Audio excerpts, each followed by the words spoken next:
দেশে বর্তমানে ধর্ষণের সেঞ্চুরি চলতেছে, সিরিজ ধর্ষণ চলতেছে। মাগুরা ছোট্ট শিশু ধর্ষণকে কেন্দ্র করে এখন পর্যন্ত সোশ্যাল মিডিয়া, ফেসবুকে জ্ঞানী গুণী বুদ্ধিজীবী, শাহবাগী, আইনজীবী, সুপারস্টার, গ্যাংস্টার প্রত্যেকে যার যার অবস্থান থেকে ধর্ষণের জন্য প্রতিবাদ করতেছে। এখন পর্যন্ত ধর্ষণের বিচার ইসলামী শরীয়ত মোতাবেক হোক, এই ধরনের কোনো আওয়াজ এখন পর্যন্ত কেউ তুলল না। যতক্ষণ পর্যন্ত বাংলাদেশে ইসলামী শরীয়ত মোতাবেক ধর্ষণের শাস্তি না হবে, ততক্ষণ পর্যন্ত ধর্ষণ নামক শব্দটা বাংলাদেশ থেকে উঠে যাবে না। আপনি মানেন আর না মানেন সেটা আপনার ব্যাপার। যেই দিন থেকে বাংলাদেশের ধর্ষণের বিচারটা শরীয়ত মোতাবেক প্রকাশ্যে হবে, ওই দিন বাংলাদেশে আর ধর্ষণ থাকবে না। তার আগ পর্যন্ত শাহবাগে মোড়ে বলেন, যত জায়গায় যে যতই চিল্লাচিল্লি করেন, যার যার প্রোফাইলে বড় বড় স্ট্যাটাস দেন, 180 দিনে বিচার হবে, 3 দিনে বিচার হবে, 4 দিনে বিচার হবে, এটা সম্ভব না। ওই দিনই সম্ভব যেই দিন ধর্ষণের বিচারটা শরীয়ত মোতাবেক চালু হবে। ওই দিন পর থেকে মানুষ ধর্ষণ করতে গেলে অন্তত পক্ষে 5 মিনিট ভাববে যে অমুক এলাকা অমুক লোকের শরীয়ত মোতাবেক তাকে ধর্ষণের শাস্তি দেওয়া হয়েছে।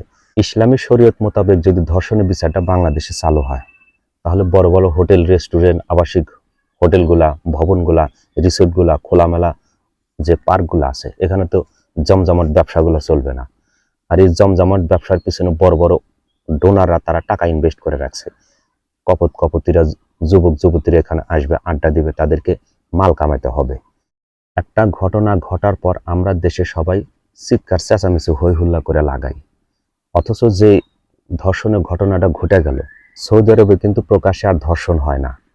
সৌদি আরবে যদি প্রকাশ্যে ধর্ষণ হয়, ধরা পড়ে, সেগুলা 3 রাস্তার মোড়ে, 4 রাস্তার মোড়ে সিগন্যালের সাথে বান্দা ঝুলে তাদের ফাঁসিতে লটকা দেয়, অথবা কোনো মসজিদে শুক্রবারের দিন তাদেরকে কল্লা কাটানো হয়। যদি এরকম প্রচলিত আইন, ধর্ষণের আইন যদি আমাদের বাংলাদেশে বলবৎ হয়, জনসম্মুখ হয়, মানুষ দেখবে, ওইটা দেখার পর মানুষ কিছু শিক্ষা গ্রহণ করবে। কারণ মনের ভিতরে যদি ধর্ষণের কুচিন্তা ভাবনা, মনোভাব থাকে, এটা দেখার পর অন্তত পক্ষে 3 গ্লাস পানি খাবে। ধর্ষক নামক শব্দটা বাংলাদেশ থেকে চিরতরে মুছে যাবে। মূলত আমরা তলে হাত দিই না। দেশের সাধারণ জনগণের হাতে কোনো প্রকার ক্ষমতা নাই, কোনো প্রকার শক্তি নাই। তারাই সাধারণত একটু প্রতিবাদ সোচ্চার হয়। আর যাদের হাতে ক্ষমতা আছে, পাওয়ার আছে, সমস্ত কিছু শক্তি আছে, তারা এই বিষয়ে সবসময় বরাবর একটু চুপ থাকে।